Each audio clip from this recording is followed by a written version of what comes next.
All right, I'm just going to read to myself my notes for Dr. Clayton tomorrow, my 6-month follow-up appointment. He is my GI specialist at Wake Forest Baptist Hospital. He performed all my procedures and surgery.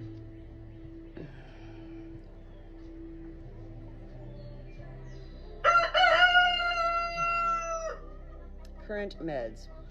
The raprazimol and the phentamidine are the reflux meds. I'm currently, for the past many weeks, taking only the AM dose. I stopped the PM dose in February. I felt it was increasing my blood pressure, and since I stopped, the leg cramps Charlie horses have also stopped. I rarely take the anti-nausea medicine. I take my inhaler, PRN, and my thyroid medicine, and my Adderall. Current symptoms: vomitorious daily. These episodes are depleting entirely. Dehydrated easily, even with drinking water always. Dry mouth, dry esophagus, diverticulitis 3 to 4 times in the past 6 months. Interesting, it was always after I had a Subway tuna sub, and yet I read online that tuna is very good for diverticulitis. I'm going to show him a video of my vomitorious moment. It's about 3 minutes long. He needs to see this.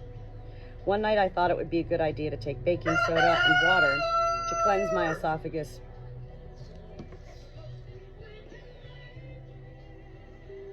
Not really my esophagus, to cleanse my whatever, before bed. My stomach.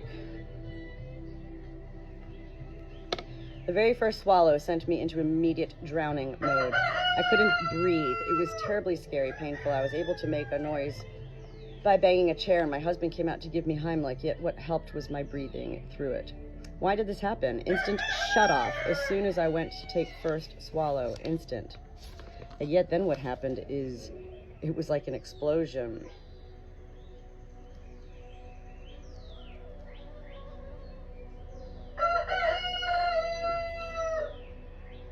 Like an elementary school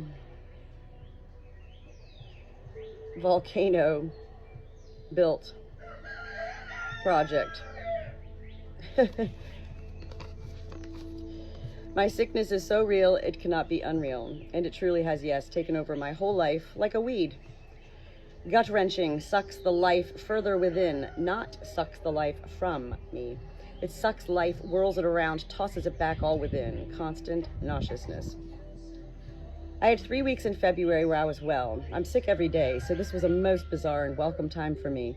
No rhyme nor reason I can think of why, and then it started again. Awful dry mouth. Loss of appetite, that would be one thing. I have lost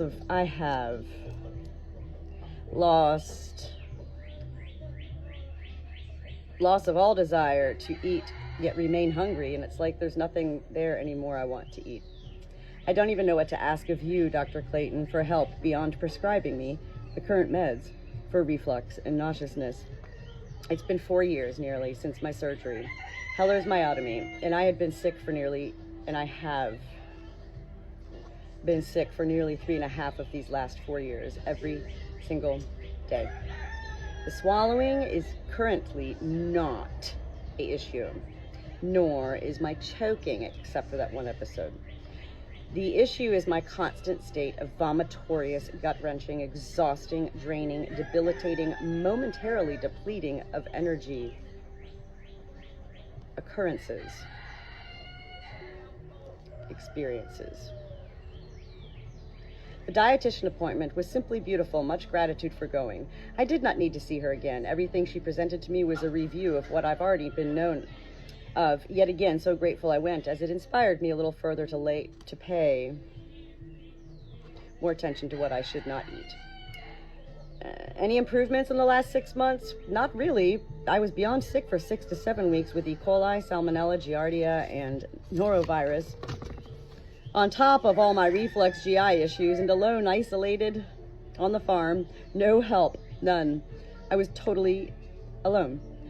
Oh God, I knew heaven was helping me then get through each day as if no time existed. It was all about do what needed to be done for my hobby farm flock of 50 plus animals, chickens, sheep, livestock, guardian dogs, cats, etc. I got down to 97 pounds then, and for 3 to 4 weeks, my body temperature was 92 to 93.5 degrees. There were many times I'd find myself not knowing how long I had been sitting on the kitchen floor leaned up against the refrigerator. I never lost consciousness. I was totally aware of everything, and I knew that I was definitely being helped by heaven. The only time I've ever been that sick was when I had meningitis. It took 3 weeks before any doctor caught onto it. After I projectile vomited, temperature to 106, went into a coma, treated for bacterial meningitis, though CDC said it was viral, and then further diagnosis was amoxicillin-induced meningitis, as I got meningitis 3 times in a year after taking amoxicillin for sinus infections. That was about 17 years ago. I have been told without any pride in my end by many doctors and healthcare professionals that I am an anomaly. I do not respond to anything in the universal normal ways, which also explains why it took me double anesthesia to be knocked out. He goes, it took almost more than double. He's like, how much do you drink? And I was like, what? Anyway, I wake up about 6 a.m. From 6 a.m. to 8 a.m., in those first 2 hours of the morning, I take maybe 6 to 7 shits, then find the rest of the day and the night.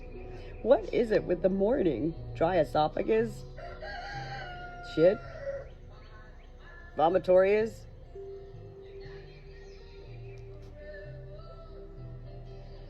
Okay, I love my life. I love life. And when I feel good, I embrace it all. When I'm sickly, it overtakes my entire days in such ways that I can't focus and enjoy, as I know I do when I'm not sick. I don't complain to anyone and never ask for help. I have no one to ask for help.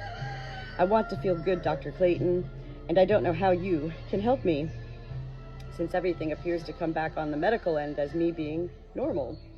I know it is real, and I do know, as I've learned, that yes, anxiety, stress, increase, eradicate, exasperate my conditions. I have been in therapy for 1.5 years and live for my weekly Behind Barnway virtual way sessions with my BTF, best therapist friend. I have a question. Parasites, living on a farm. My issues began before I lived on a farm.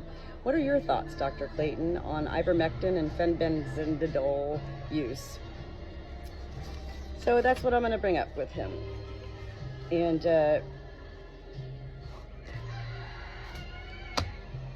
I don't really have, it's not even that I don't have hope.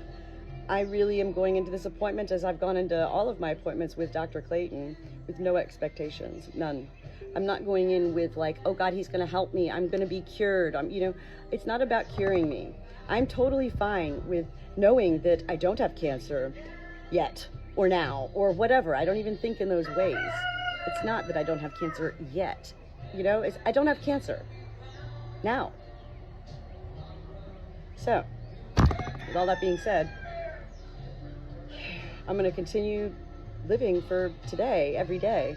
And it's already a part of my life to watch what I eat, make sure I'm hydrated all the time. And, I've learned to do different exercises and remind myself to always be upright. An esophagus that kind of wants to curl. Well, do you ever see a snake? You don't know.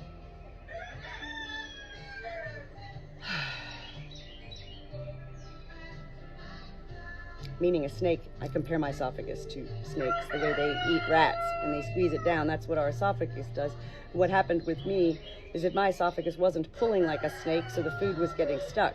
So the surgery, the Heller's myotomy that I had in May of 2022, they cut off about 1/4 of an inch off the base of my esophagus, and they pulled my stomach up and attached it to the base of my esophagus, and now my stomach acts as that pulling constrictor for the food that goes down.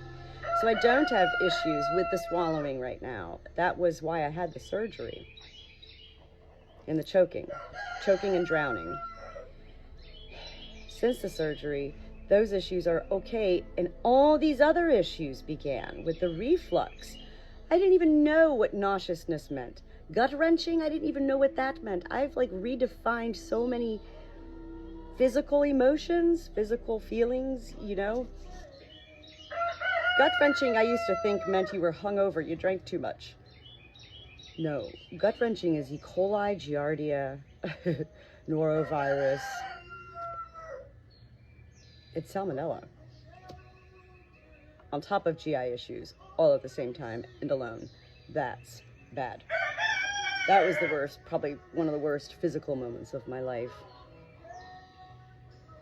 And yet I went through every day. Like, it was like, I learned, and I think that's what heaven wanted for me, was I learned to self-soothe. You know how a lot of times when we're sick, we go, I want my mom, I want my mom. I knew I couldn't have my mom. Like, I knew she couldn't come.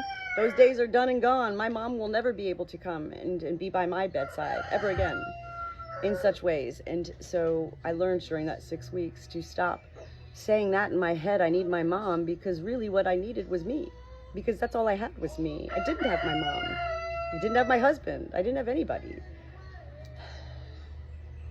It was awful. And I was also being hated on by the very family that I live with.